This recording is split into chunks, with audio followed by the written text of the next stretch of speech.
Je me suivrai toute ma vie. Le Seigneur Jésus m'a sauvé. Je me suivrai toute ma vie. C'est mon salut. Je me suivrai toute ma vie. Le Seigneur Jésus m'a. Oui, depuis lundi, vous voyez, nous rencontrons les réalités des hôpitaux de Côte d'Ivoire. Quand je vois cela, mon cœur est dans la peine, mon cœur est brisé. Parce que ce n'est pas une seule personne qui est exposée, mais c'est toute la population ivoirienne qui est exposée. Si Dieu n'est pas avec nous, bien aimé, qu'est-ce que nous allons devenir demain? C'est pourquoi en toute chose, nous devons regarder qu'à Dieu du ciel. J'interpelle souvent les frères ici à prendre de plus en plus garde. Tout est dans la parole de Dieu. Nous devons, avec tout ce que nous voyons, être de plus en plus préventifs. Quand nous sommes un couple, nous devons veiller afin que ce qui doit pouvoir guider le couple puisse être observé. Dieu nous a donné tous les ingrédients nécessaires pour éviter la catastrophe. Donc n'attendez pas à ce que la maladie vienne pour qu'on se précipite. Nous attendons, nous nous laissons surprendre. Mais un enfant de Dieu ne doit pas se laisser surprendre. Oui, on pourrait dire, oui c'est vrai, on vit au jour le jour, mais la ceinture peut être serrée. Mais je parle d'abord de la question spirituelle. Si nous ne prions pas avec nos femmes et nos enfants à la maison, mais ne soyons pas surpris de ce qui va arriver. Chaque jour, de la même manière que nous demandons au Seigneur de nous donner notre pain quotidien, chaque jour de même, l'enfant de Dieu doit demander au Seigneur de nous préserver de toutes sortes de maux. Ça, c'est comme ça, c'est continuel. Parce que l'enfant de Dieu ne veut pas qu'il y ait des dégâts dans sa vie, dans sa famille. Ne pas manger, c'est une tragédie. Avoir aussi des maladies, c'est aussi une tragédie. Mais le Seigneur nous donne tous les systèmes préventifs pour cela. Il dit faites ceci, faites cela. Et la maladie ne viendra pas dans vos maisons. Et nous devons les suivre.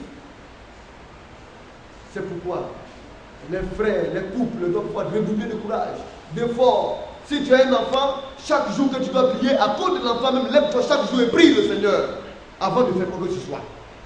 Sa nourriture, sa santé, son bien-être, vous voyez, son entourage, tout ce qui doit pouvoir régir la vie de l'enfant, nous devons réellement veiller à cela. Sans parler de nos épouses et sans parler de nous-mêmes, nos activités. Mon frère Labo et son épouse passent par des situations difficiles. C'est en côtoyant l'hôpital qu'on apprend réellement, on découvre les réalités. Quand on dit un pays est vraiment pauvre, oui, vraiment bien aimé, on ne peut pas dire que le pauvre en lui-même, c'est une malédiction. Mais un pays pauvre, c'est une catastrophe. On n'a même pas d'équipement. On donne des traitements à un enfant alors qu'on ne sait même pas de quoi il souffre. Mais ça, c'est extraordinaire. Et on fait dépenser les parents. Les docteurs, ils sont là, ils ne se préoccupent pas. Ils se promènent. Mais tout revient à Dieu. C'est pourquoi nous lui confions toutes choses. Oui, la médecine traditionnelle est en train de prendre de l'envergure parce qu'ils ont le droit. Hein. Et puis ils méritent de prendre l'ampleur. Parce que ceux qui sont partis à l'école pour les soins, c'est du n'importe quoi. Mais on prend les appareils, on amène dans les cliniques, dans les hôpitaux où il y a la majorité de la pauvreté des personnes pauvres qui y vont, il n'y a aucun appareil pour traiter les hommes. Voilà un pays corrompu. Et c'est dans ce pays-là que nous sommes. C'est pourquoi vous ne devez pas dormir, vous qui voulez vous marier. Travaillez. Battez-vous. Parce qu'aujourd'hui, si tu n'as pas l'argent, tu n'es rien. Tu ne peux rien faire. Mais que le nom du Seigneur soit de vous. Est-ce que ce sont les épreuves qui vont nous arrêter dans nos marches? Mais seulement, j'ai dit aux frères d'être prudents. Si vous gagnez 10 francs, soit à 100 francs, mettez 10 francs de côté. Serrez votre ceinture. Parce que les 10 francs que vous mettez de côté, chaque fois, vous vous aidez de même. Il faut être préventif, il faut être prudent. C'est ça aussi la vie. Hier, j'étais avec le frère Ignace. J'ai allé aussi soutenir son frère. Que Dieu le bénisse. Il y a des frères qui sont venus, qui ont assisté le frère Laco par des soutiens financiers. Mais c'est le mieux qu'on puisse faire. Mais c'est vrai. Mais je vous assure, hein, les CHU, les hôpitaux là sont des trous. Hein. L'argent que j'ai dépensé, vous ne pouvez pas comprendre. Hein. Aujourd'hui, on est arrivé là-bas, on veut amener l'enfant. D'abord même, il n'y a même pas, comment on appelle ça, d'appareil pour prendre soin des enfants. Et pas d'échographie pour voir vraiment voir ce qui ne va pas de l'enfant. Mais en plus de cela, les médecins eux-mêmes qui doivent appeler le SAMU pour amener l'enfant, parce que l'enfant ne peut pas se déplacer, il doit être sous un sujet, pour amener l'enfant dans un endroit où il y a l'échographie pour pouvoir voir ce qui ne va pas chez l'enfant, les médecins ils sont là, ils ne s'occupent pas. Il a fallu qu'on aille demander comment est-ce qu'on peut faire pour transférer l'enfant. La police nous dit, retournez allez-y voir les médecins parce que c'est de leur ressort. Demandez aux médecins d'appeler là-bas. On va demander aux médecins d'appeler le SAMU. Les médecins disent que ce n'est pas le travail. Nous-mêmes, nous sommes partis nous sommes obligés d'aller prendre des renseignements pour appeler le SAMU. On appelle le responsable de SAMU, il dit appelez votre médecin et dites-lui d'appeler tel numéro. On va voir le médecin, on dit mais voilà ce que les responsables de SAMU disent. Ils vous demandent d'appeler. C'est maintenant on nous conduit maintenant sur le médecin en chef. Mais pourtant c'est leur travail. Quand on veut faire sauver des vies, on le fait avec amour. On sauve des vies avec dévouement. C'est pourquoi le monde l'a perdu. Sans Christ, le monde n'est plus ce qu'il est. On ne peut plus les hommes par vocation. Hein? Les hommes vont postuler un emploi parce qu'ils veulent travailler pour avoir de l'argent. Mais ce n'est pas parce qu'ils ont de l'amour pour les malades. Mais c'est ça. Or, en Christ, tout est fait par amour. Alléluia. Et ça, il faudrait qu'on soit solidaire. Mon avis, mon désir, c'est que tous les frères de l'église soient assurés. Dans les petits hôpitaux banalisés, bizarres, nos enfants sont en danger. Mais pourquoi ne pas amener nos enfants dans des cliniques où il y a tout pour être soigné? C'est pourquoi je dis aux frères de se réveiller et de travailler. Battez-vous pour vos enfants. Si le Seigneur met 10 ans pour venir, ou bien 20 ans, pour les 10 ans et 20 ans que nous allons passer ensemble, nous devons nous battre pour cela. Sinon le monde là, c'est le chaos, c'est n'importe quoi. Les Blancs, ils ne connaissent pas Dieu, ils n'adorent pas Dieu. Mais eux, ils savent le droit des malades. Un bébé, on lui fait une perfusion, on cherche ses veines, on ne trouve pas. Et on lui met, comme on appelle ça, une piqûre dans la main. Et comme on le dit, comment on appelle ça, la perfusion entre la main de l'enfant. Comment est-ce qu'on peut expliquer ça? Mais en Europe, tu as fait, on voit ça à l'écran. En Europe, tu as fait cela, toi le médecin te suspend. Ils savent ce que c'est que la vie. Ils ont de la considération pour la vie de l'homme. Mais les Africains, c'est autre chose. Hein? Nos gouvernants, quand on regarde, on se pose la question, mais où est-ce qu'ils vont nous envoyer? Bien aimé, on va prendre la Bible. Parce que ce qu'on a de mieux à faire, c'est d'aller chercher au ciel. Parce que dans ce monde-là, il n'y a plus rien. C'est la meilleure voie que Dieu lui donne. Aller au ciel et finir avec tout cela, afin d'être avec le Seigneur à jamais. Nous allons prendre le livre de Galates, le chapitre 3.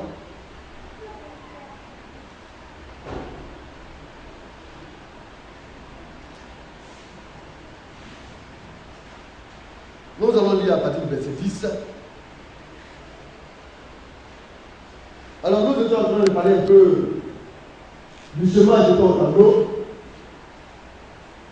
après le jardin d'Éden, c'était l'âge, la période de l'innocence. Oui, parce que dans le jardin d'Éden, quand Dieu a créé l'homme et après la femme, les deux étaient innocents. Jusqu'à ce que le péché soit entré. Alléluia. Nous allons lui parler un peu de cela. Donc après le péché, l'homme a pris une décision de choix. L'homme a décidé désormais d'être maître de sa personne, en optant pour la connaissance du bien et du mal. Alléluia. Alors suite à cela, Dieu est obligé de chasser l'homme du jardin d'Éden qu'il avait créé. Et là maintenant, l'homme étant sorti du jardin d'Éden, c'est la période maintenant de, comme on le dit, la conscience maintenant qui s'est présentée. L'homme est devenu conscient. Puisque l'homme connaît maintenant ce qui n'est pas bon de ce qui est bon, ce qui est mauvais de ce qui est bien, l'homme maintenant a la possibilité maintenant de choisir sa voie. Alléluia. Et là, il y avait la période de conscience. Et comme nous le voyons, et après la conscience, Dieu a envoyé la loi. Mais dans cette période de conscience, quand nous voyons, il y a un homme qui a marqué aussi la période de la conscience, Abraham. Abraham a rencontré le Seigneur. Mais il l'a rencontré par révélation. Il a vu le peuple, la population, les nations qui étaient tout autour, qui adoraient des idoles, qui ne connaissaient pas le Dieu. Un homme pouvait avoir à lui seul une vingtaine, une trentaine, une quarantaine de dieux, même une soixantaine. Il y a un Dieu pour ceci, il y a un Dieu pour cela. Il y a un Dieu pour la fécondité, il y a un Dieu pour la prospérité, il y a un Dieu pour le travail, il y a un Dieu pour tout ce qui pourrait exister. Alléluia. Alors Abraham a regardé cela, il dit, mais pourquoi tant de dieux? Un Dieu pour ceci, un Dieu pour cela. Est-ce qu'il n'y a pas un seul Dieu qui peut qui soit capable de faire toutes ces choses-là? Si Dieu est Dieu, alors Dieu doit être tout puissant pour faire toutes ces choses-là. Lui, Abraham, il ne va pas aller s'incliner au devant de soi-disant Dieu. Alors il cherchait son Dieu. Alléluia. Et c'est ainsi que son Dieu s'est révélé à lui. Quand il a découvert le Seigneur, son Dieu, alors il a fait dévotion de servir Dieu. Et Dieu l'a regardé. Et Dieu a aimé Abraham. Alléluia. Mais la vie qu'Abraham a menée, c'est à peu près la même vie que nous menons. Hein. Il a été appelé le père de la foi. Mais pourtant, dans son temps, il ne s'agissait que de la conscience. Quand on regarde un homme agir mal, alors dans la conscience, on se dit, ah, le comportement qu'il a, c'est mauvais. Alors je dois faire le contraire. Je ne dois pas marcher comme lui il fait. Comme lui il marche. Faire ça, c'est pas bon. Je ne le ferai pas parce que je me dois d'agir selon le bien. Alors les enfants de Dieu, dans leur conscience, vous voyez, s'attachaient davantage au bien, et ceux-là qui n'étaient pas de Dieu dans leur conscience s'empiraient dans le mal. Alors Abraham a trouvé ainsi bon de s'attacher à son Dieu. Et c'est là que Dieu a regardé. Dieu a dit qu'Abraham était un homme de foi. Alléluia. Et il a été appelé pour finir le père de la foi. Donc avec Abraham, des promesses ont été faites. Dieu a décidé ainsi, à cause de la foi d'Abraham. Parce qu'Abraham est passé par des difficultés, il a été éprouvé. Abraham est passé par des conditions difficiles, pénibles. Oui. Un homme qui aimait tant Dieu, mais qui ne pouvait pas avoir d'enfant. Dieu l'avait béni, Dieu l'avait enrichi. Mais ce qui pouvait lui donner l'argent du cœur, il n'en avait pas. Avoir un enfant. Abraham n'avait pas d'enfant. Mais comment est-ce qu'on peut expliquer ça? Alors jusqu'à un certain moment, maintenant Dieu vient à lui. Alors qu'Abraham se plaignait pour dire, Seigneur, je t'ai rencontré, toi tu es le Dieu de toute création. Tu es le Dieu du ciel et de la terre, le Dieu de l'univers. Seigneur, tout ce que je t'ai demandé, c'est vrai, tu m'as donné, tu m'as béni, tu m'as donné les moyens de pouvoir exister. Mais c'est bien que tu m'as donné. C'est pas servir à quoi? C'est mon serviteur Eliezer qui va en jouir demain. Alors Dieu a regardé Abraham et Dieu lui a dit à Abraham, ce n'est pas Eliezer qui va hériter de tes biens, mais je vais te donner un fils. Alléluia. C'est lui qui sera héritier, ton héritier. C'est lui qui va disposer de tes biens comme il le faudrait. Abraham attend. Ah, Dieu a dit qu'il va me donner un enfant. Mon Dieu va parler. 1 mois passe. 2 mois passe. 3 mois passe. 1 an passe. Abraham est allé vers sa femme pour lui dire à sa femme, chérie, on a rencontré, j'ai rencontré Dieu. Mon Dieu, c'est ton Dieu. Alors voilà ce que notre Dieu nous a promis. Il dit que tu auras un enfant. Mais quel bonheur, quelle joie pour Sarah. Alléluia. Et qu'est-ce qui se passe? Sarah attend, il n'y a pas d'enfant. Elle regarde Abraham. Oui, souvent les femmes sont faibles. Mais quand Dieu met une femme auprès de toi, mais c'est parce qu'elle est tirée de toi. C'est ton côté faible. Alléluia. Mais toi, ton devoir, c'est de la maintenir dans le cap de la foi. Quand la femme aurait des moments de chancellement, l'homme est celui-là qui doit pouvoir la ramener à Dieu. Mais Abraham savait que c'était difficile. Abraham n'avait pas de preuve, mais il n'avait que sa foi à lui. Il n'avait que sa confiance en Dieu. Il ne parlait qu'à Dieu. Mais Seigneur, voilà ma femme, même tu commences par nasiller, elle ne comprend plus rien. Elle attend, il n'y a pas d'enfant. Seigneur, les hommes me regardent alors que j'ai proclamé partout que tu vas me donner un enfant. Dieu du haut des cieux s'attendait à la patience d'Abraham.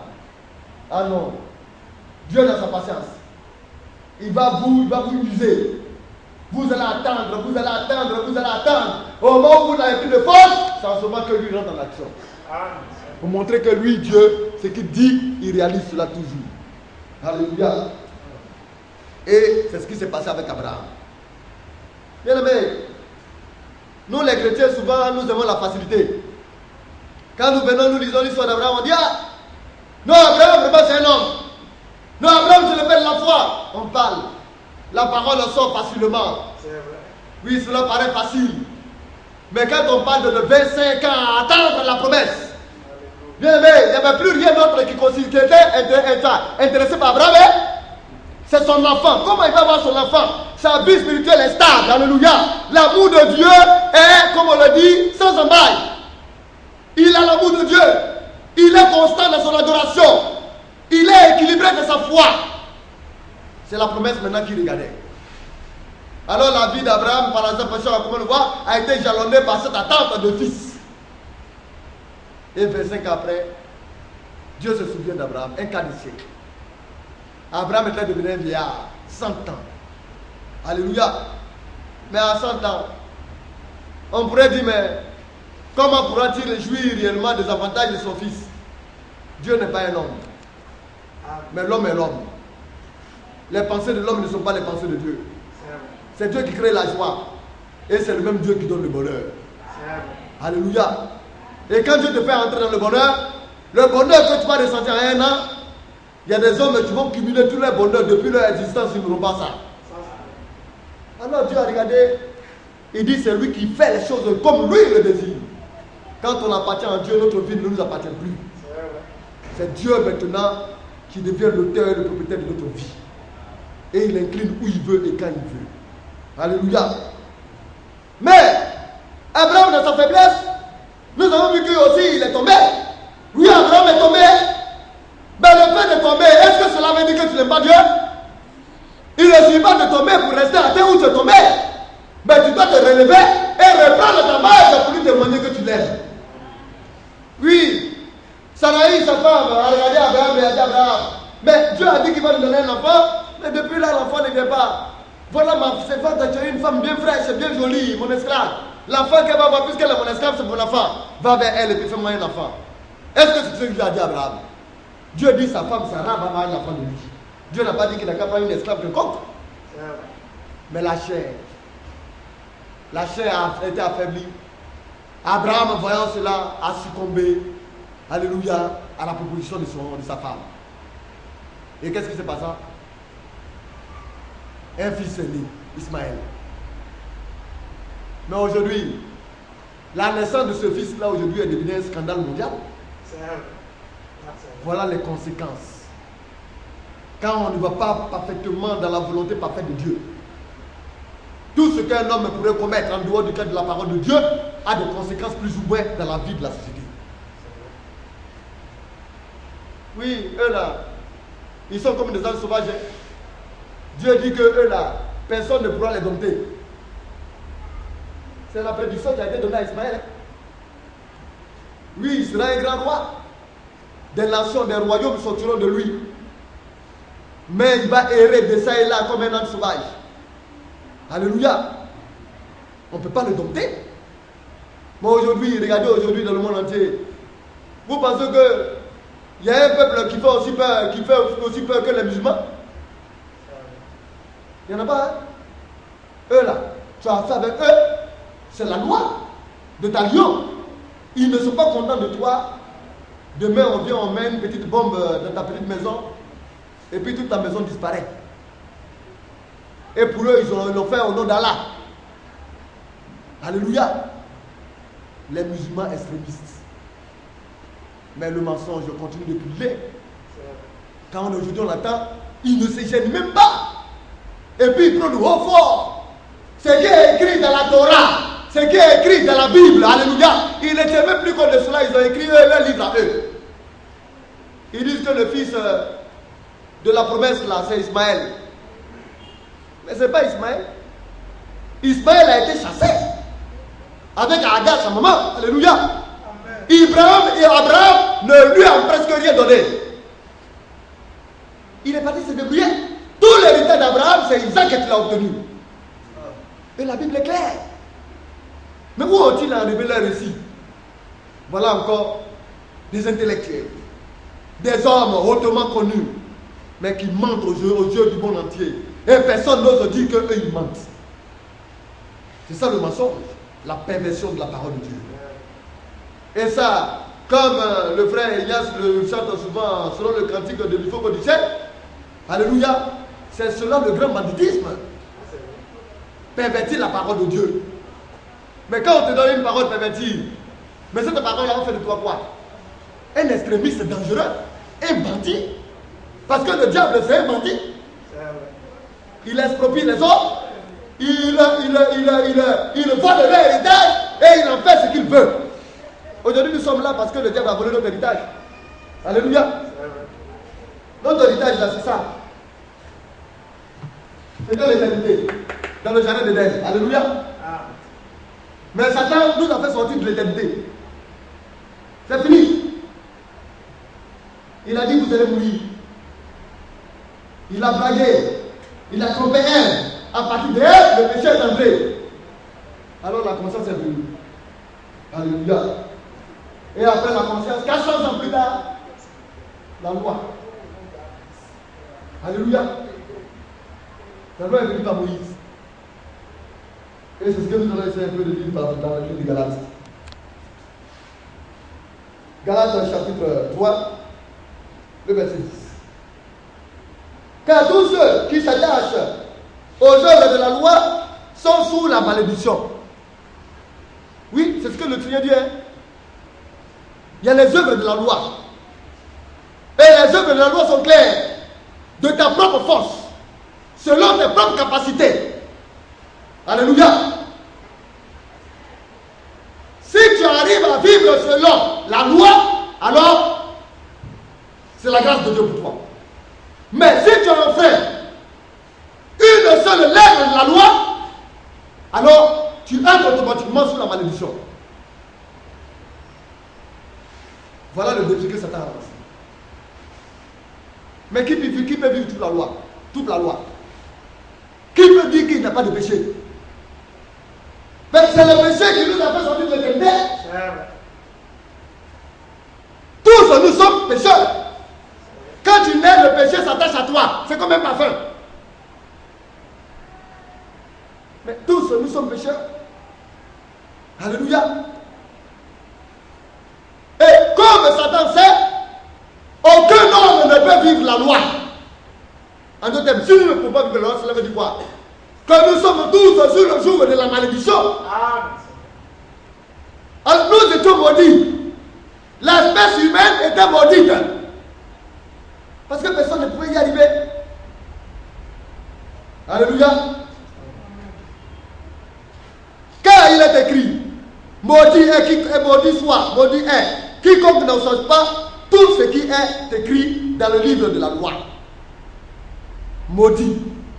Et quiconque n'observe pas tout ce qui est écrit dans le livre de la loi, tout, on n'a pas dit, oui, une partie, ou bien réellement 30% ou 40%. Tu as accompli 90%, 99,99% qui est disqualifié. Ça n'est fait pour toi. Donc l'espèce humaine était sous la malédiction. Mais c'est ce que Satan aime. Régner dans ce monde perdu et maudit. Alléluia. Et continuons. Et que nul ne soit justifié devant Dieu par la loi. Cela est évident.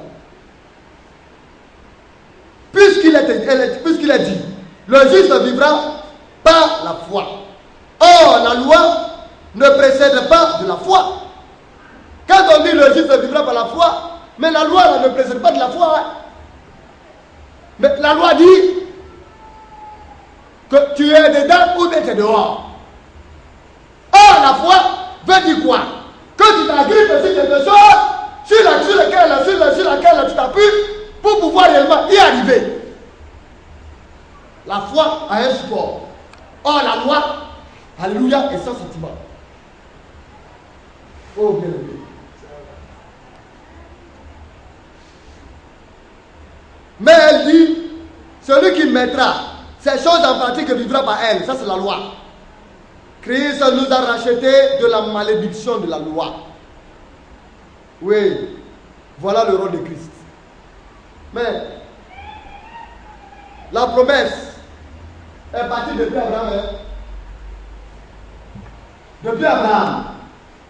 Dieu a fait la promesse à Abraham. En toi, toutes les nations de la terre seront bénies. Alléluia. Le fils de la promesse. Bien aimé. Le fils de la promesse véritable doit venir d'Abraham. Mais c'est qui? C'est Christ. Alléluia. C'est pas lui aujourd'hui que toutes les nations aujourd'hui espèrent dire qu'ils sont fils d'Abraham. Nous continuons un peu. Étant devenu malédiction pour nous. Quand il est écrit, maudit est quiconque est pendu au bois. Afin que la bénédiction d'Abraham est pour les païens son accomplissement. La bénédiction d'Abraham puisse avoir pour les païens son accomplissement. Or, Abraham, alléluia, et Christ, il a eu le temps. La loi, quand Abraham a fini, quand le Seigneur a fini avec Abraham, après Abraham, 400 ans plus tard, la loi a pris place. Et la loi a régné jusqu'à Christ. C'est pourquoi ces personnes-là, toutes ces personnes qui ont existé depuis la loi jusqu'à Christ, le Seigneur, pour les protéger d'une manière, a permis le sacrifice des animaux. Oui, Dieu est grand, Dieu est terrible, mais Dieu aussi est bon. Satan ayant exposé les hommes, Dieu a dit, bon, il faudrait que je puisse trouver un moyen pour protéger les hommes. Qu'est-ce que je dois faire? Comme c'est par le sang, alléluia, par la voie du sang que le péché est entré, c'est par le sang aussi que le péché doit être expié. Oui, le péché du sexe, c'est un péché du sang. Bien aimé. C'est pourquoi Satan dit vie pour vie. Alléluia.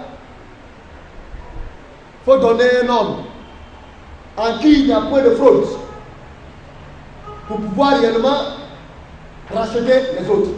Qui? Mais il n'y a personne. Alors qu'est-ce qui s'est passé? Dieu a regardé, Dieu a dit, avant que le super homme ne vienne, mais je ne vais pas perdre tous mes enfants qui ont existé. Je fais quoi? Pendant la période de la conscience, ils vont être jugés selon leur conscience. Un modèle de type a été donné. Caïn, qui est le premier homme méchant. Alléluia. Dieu a demandé de ne pas le tuer afin que les enfants de Dieu puissent regarder son mauvais comportement et faire le contraire. Alors il y avait la lignée des justes et la lignée des biens, comment on appelle, des méchants. Et Dieu a fait la séparation afin que les enfants de Dieu ne puissent pas s'attacher aux enfants du diable. Mais plus tard, alléluia, quand il y a eu le mélange, il faut quoi? Après la loi est venue, Dieu a regardé, Dieu dit bon, il faudrait que je trouve une solution pour mes enfants. Quand ils pêchent, je prends le sang des animaux et puis je couvre leur péché. Mais cela ne veut pas dire qu'ils sont encore qualifiés. Mais ils doivent attendre jusqu'à ce que le Messie vienne. Et quand Christ est venu, les hommes pensent que c'est pour ceux-là qui étaient seulement en vie qu'il est venu. Non. Mais il est venu pour toute l'espèce humaine. Alléluia. C'est pourquoi il est rentré dans les séjour des morts. Tous ceux qui sont morts, alléluia, depuis Adam, tous les vrais enfants de Dieu, il est rentré dans les séjour des morts et il est allé leur prêcher la vérité. Amen. Pour les reconnaître. Si Christ n'a pas reconnu, c'est fini pour toi. Alléluia. Bien aimé. C'est pourquoi il est allé prêcher aux morts qui étaient dans le séjour des morts. À ceux-là qui étaient damnés. Alléluia. Comme aussi tous ceux-là qui étaient morts, vous voyez, sur la loi et autres. Ils ont eu besoin de Christ. Oh, bien aimé. Nous continuons. Afin que la bénédiction d'Abraham est pour les païens son accomplissement en Jésus-Christ. Et que nous recevions par la foi l'Esprit qui avait été promis. Alors, la bénédiction d'Abraham doit avoir pour les païens son accomplissement. La parole a été donnée, la promesse a été donnée. Mais comment allons-nous avoir cet accomplissement? C'est pas Christ, c'est pas la grâce. Et quand tu reçois cela, pour témoigner que tu as reçu la bénédiction d'Abraham, il y a quelque chose qui a été promis à cela. C'est le Saint-Esprit. C'est le Saint-Esprit qui fait de nous des fils et des filles de Dieu. C'est la promesse qui est liée à cela. Je vais reprendre cela. Et que nous recevions par la foi l'Esprit qui avait été promis. Donc le Saint-Esprit se reçoit par la foi. Frère, je parle à la manière des hommes.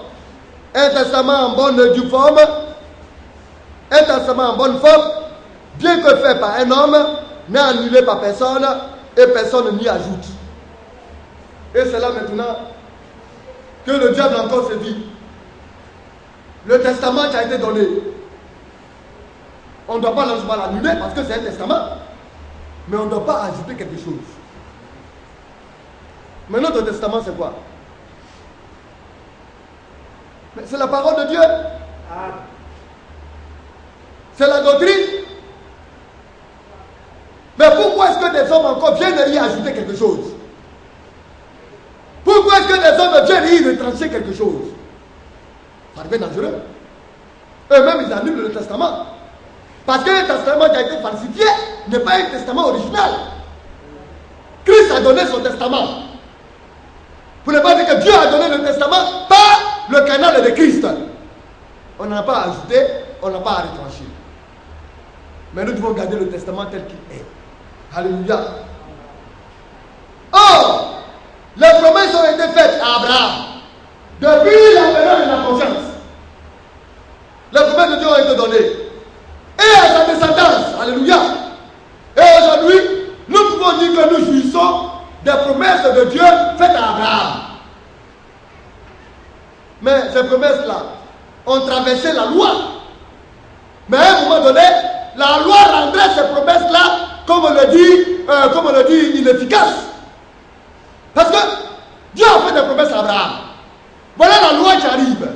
La loi arrivant, il se trouve que personne ne peut arriver à vivre la loi. Donc, de l'apparition de la loi jusqu'à ce que la grâce vienne, si on veut voir en réalité, aucun homme ne peut être qualifié à jouir des promesses d'Abraham. Mais la loi est une bonne chose, mais elle est dangereuse, elle est terrible. Alléluia. Bien-aimé.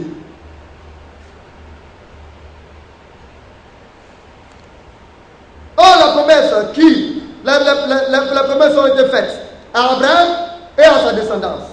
Il n'est pas dit et aux descendants, on dit à sa descendance. Comme s'il s'agissait de plusieurs, mais comme s'il s'agit d'une seule. Et à la descendance, c'est-à-dire Christ. Donc Jésus-Christ, c'est la véritable descendance d'Abraham. Mais d'où vient aujourd'hui que Satan utilise les choses de Dieu pour tromper les hommes? On ne parle même plus de Christ. Mais on parle d'une descendance charnelle d'Abraham, c'est-à-dire Isaac. La descendance bénie de Dieu, d'Abraham, dont on doit aujourd'hui présenter, on ne fait même pas allusion à lui. C'est comme aujourd'hui, vous allez dans les églises catholiques. Quand vous regardez qui est le centre de l'adoration,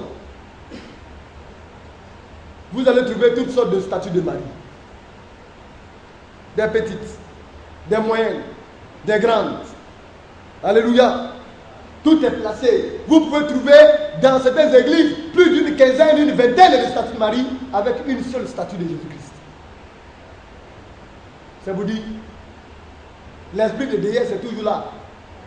Partout où vous allez passer dans l'église, vous devez réellement faire un culte à l'homme, mais pas à Christ. Parce que Christ, pour pouvoir le trouver, c'est difficile parce qu'il est un parmi 20 saints. Les hommes aiment plutôt être attachés à ce qui n'est pas essentiel plutôt qu'à l'essentiel. Bien-aimé, c'est toujours la manière du diable de faire. Or, le Seigneur n'a pas parlé de plusieurs descendances, mais il a parlé d'une seule descendance.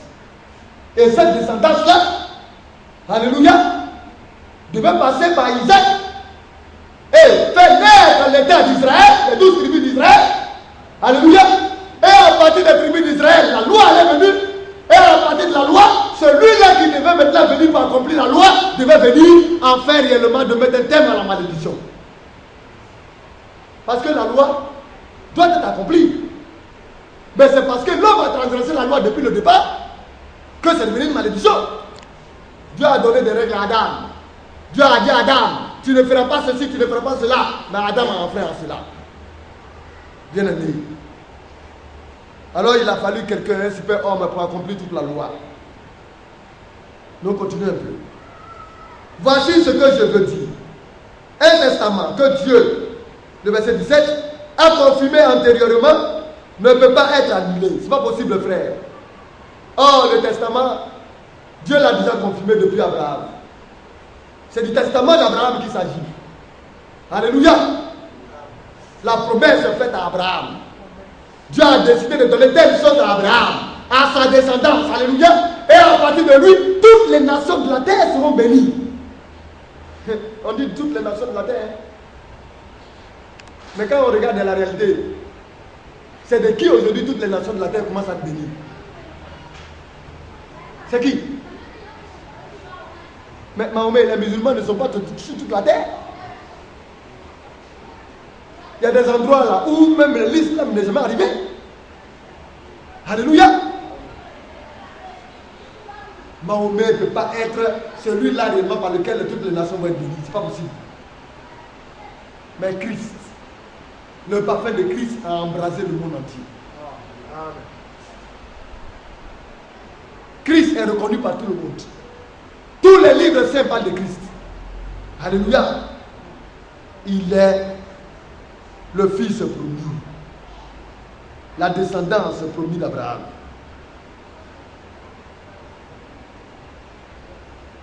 La promesse est rendue sans effet. Ainsi, la promesse rendue sans effet par la loi, je reprends le verset 17. Voici ce que je veux dire. Un testament que Dieu a confirmé antérieurement ne peut pas être annulé. Et ainsi, la promesse est rendue sans effet par la loi. La promesse qui avait été donnée à Abraham, depuis longtemps, a été rendue sans effet par la loi. C'est ce que dit la Bible. Survenu 400 ans au plus tard. C'est car si l'héritage venait de la loi, il ne viendrait plus de la promesse. Or, l'héritage vient de la promesse. Alléluia. Et non de la loi. Mais la loi, pendant un certain temps, l'a rendu sans effet. Or, c'est par la promesse que Dieu a fait à Abraham ce don de sa grâce. Donc Dieu a fait une promesse à Abraham. Alléluia. En toi seront bénies toutes les nations de la terre. Donc, la Côte d'Ivoire fait partie des nations. Les États-Unis, la France, le Bénin, le Togo, le Burkina. Alléluia. Dieu n'a pas omis une nation. Même en Arabie Saoudite, les chrétiens peuvent ne pas être nombreux, mais la descendance prédestinée d'Abraham va sortir de là-bas. Alléluia. Qui puisse être 5 ou 10. Mais il y a une descendance prédestinée d'Abraham dans chaque nation, dans chaque peuple, dans chaque langue. Alléluia. Or, par le moyen de Christ, ces personnes-là seront reconnues. Parce que c'est la descendance des fils de Dieu. Et cela, quand on parle de cette descendance bénie, cette descendance qui est venue par le moyen de la grâce de Christ, alors cette descendance aime la parole de Dieu comme Abraham l'a aimé. Abraham était un homme. Abraham a eu des faiblesses. Mais Abraham s'est attaché, s'est accroché à Dieu de toute sa force. Abraham ne s'est pas soumis à une idolâtrie. Mais pourtant, en son temps, la séduction était aussi terrible que de nos temps. Parce que ce n'était pas le choix. Autour de toi, autour de lui, c'était quelque chose là, des idoles, des idolâtres. Et les hommes prospéraient dans leur idolâtrie. Et c'était difficile pour Abraham. Quand un homme se lève, il dit bon, je vais voir le Dieu de la fécondité afin d'avoir un enfant. Il se va, on lui donne certaine poudre à inhaler, il prend, il mange la poudre ou bien la pâte, faite de l'idole. Quand il finit, il va à sa femme, bébé vient. Il dit à Abraham, mais Abraham, ton Dieu où est-il? Mais regarde, je suis allé vers ce Dieu-là, et voilà, je fais les enfants comme une poule pour les œufs. Mais Abraham était là et sa femme Sarah était stérile. Mais ça n'a jamais découragé Abraham de faire de son Dieu. Alléluia. Quand une promesse vient, il y a des épreuves qui accompagnent cette promesse, afin que les fils de la promesse puissent mériter cette promesse. Alléluia. Mais nous ne la méritons pas de nos forces, mais c'est par la foi. Amen. Mais par la foi en qui? En Christ. Amen. La foi vient de ce qu'on entend. Mais ce qu'on attend là, ça vient de qui? De la loi. C'est que tu es perdu. Alléluia. Mais ce qu'on attend vient de la parole de Christ. Alléluia. Alors à la parole de Christ, nous nous agrippons, nous nous attachons. Alléluia. Et nous entrons en possession des promesses de Dieu. C'est une grâce suprême. Oh frère. Quand l'héritage venait, si l'héritage venait de la loi, il ne viendrait plus de la promesse. Or, c'est par la promesse que Dieu a fait à Abraham ce don de sa grâce. Pourquoi donc la loi? Elle a été donnée ensuite à cause des transgressions. Donc voilà la raison pour laquelle la loi est venue. À cause des transgressions. Parce que Adam et Ève ont transgressé. La loi est venue à cause des transgressions. Comme l'homme pêche, l'homme vit n'importe comment, Dieu pour sanctionner l'homme, pour juger l'homme, afin que l'homme soit puni, la loi est venue. La loi n'est pas venue pour l'amour. Hein? C'est pourquoi c'était une coupole de malédiction. Puisqu'il y a personne qui pouvait la vivre. Alors c'était la condamnation. Jusqu'à ce que vienne la descendance à qui la promesse avait été faite. Elle a été promulguée par des anges au moyen d'un médiateur. En bas d'un seul médiateur. Alléluia. La promesse a été promulguée par des anges au moyen d'un médiateur. Or, les anges, ce sont les envoyés de Dieu. Or, le médiateur n'est pas médiateur d'un seul, tandis que Dieu est seul. Donc, Christ est venu faire la médiation pour tout le monde. pour tous les êtres vivants. Où est Marie? Alléluia. Est-elle en dehors de la médiation? Il y a un médiateur, c'est Christ. Et il fait la médiation vis-à-vis d'un seul Dieu. Mais la médiation est pour tout le monde. Pour plusieurs. Alléluia. Mais il a fait la médiation par son sang. La loi est-elle donc contre la promesse de Dieu? Loin de là.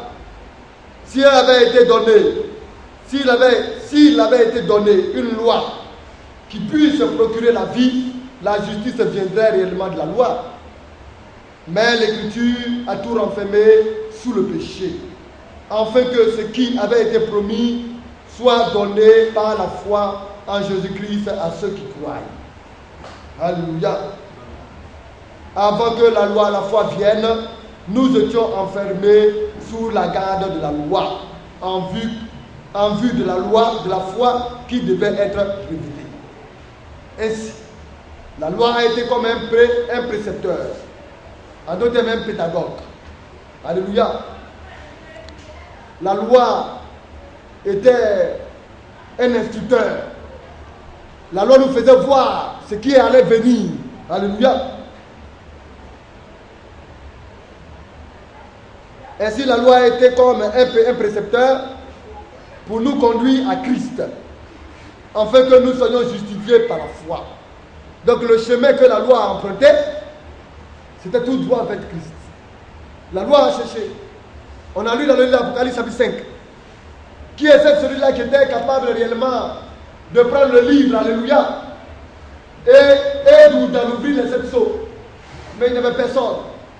Et c'est la loi qui proclamait cela. Qui pouvait se présenter? Qui en était digne? Que celui-là qui se croit sur ce sang, capable, lève le petit doigt. Mais il n'y avait personne. Alors la loi a présenté quelqu'un. Christ. Et quand il est venu, mais avant de présenter quelqu'un au travers de la loi, nous voyons qu'il y a eu les prophètes. Alléluia. Quand la loi est venue, la loi a triomphé sous le règne même des prophètes, parce que les prophètes annonçaient et agissaient par rapport à la loi. Les prophètes n'agissaient pas en dehors de la loi. Mais les prophètes, c'est ceux-là à qui la parole de Dieu vient, à qui Dieu vient. Et Dieu est venu aux prophètes, et les prophètes ont parlé de Christ. Alléluia. Les prophètes, voyant la loi, ont annoncé cet homme-là qui devait venir mettre fin à la loi. Alors la loi était un précepteur, un pédagogue qui a conduit les hommes jusqu'à Christ. Et dans le livre de Matthieu, si je me trouve avec Luc, nous allons lire cela peut-être aujourd'hui.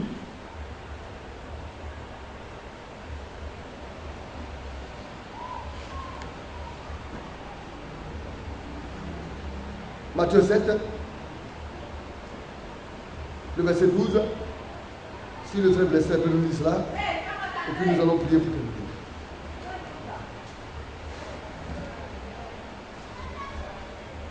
Matthieu 7, le verset 12. Tout ce que vous voulez que les hommes fassent pour vous, faites-le de même pour eux, car c'est la loi et les prophètes. Alléluia. Et je voudrais qu'on ait aussi Jean.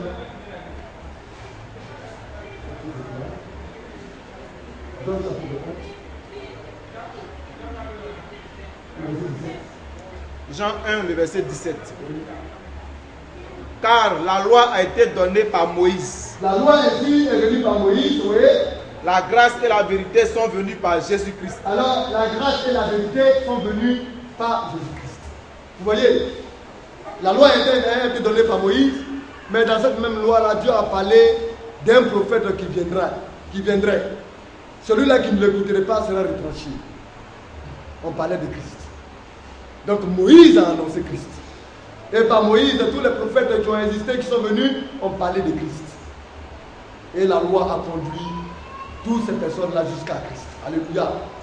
Et quand Christ est venu maintenant, lui maintenant il a introduit la grâce. Il est devenu le médiateur entre Dieu et tous les hommes. Alléluia. Que Dieu vous bénisse. Nous allons nous aider, nous allons prier, nous allons appeler là.